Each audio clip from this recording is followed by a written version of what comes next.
La più grande campagna vaccinale della storia, una sfida che mette i brividi solo a pensarla. Eppure, eccoci qui, oggi 2021, odissea nel Covid, un marzo che annuncia una primavera calda, anzi scottante, in cui si scatenerà il piano di immunizzazione.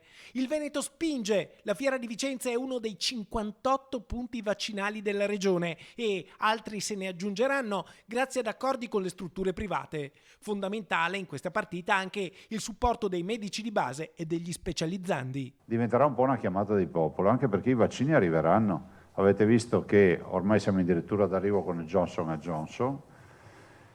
Abbiamo 3 già autorizzati, il quarto Johnson Johnson, poi ci sarà inevitabilmente lo Sputnik che immagino verrà valutato da EMA e poi tutti gli altri. Occhi puntati sulla scuola. In Veneto sono già 5 i distretti in cui è stata superata la soglia dei 250 contagi per 100.000 abitanti e dove di conseguenza chiudono gli istituti dalla seconda media in su.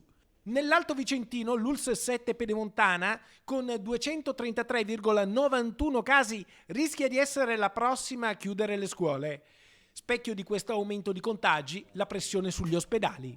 L'ospedale di Sant'Orso negli ultimi giorni sta andando veramente in crisi con i posti letto Covid e questa è fonte di preoccupazione perché c'è proprio la preoccupazione di dover fare anche asilo sanitario rispetto a quella zona che sembra particolarmente infetta in questo momento.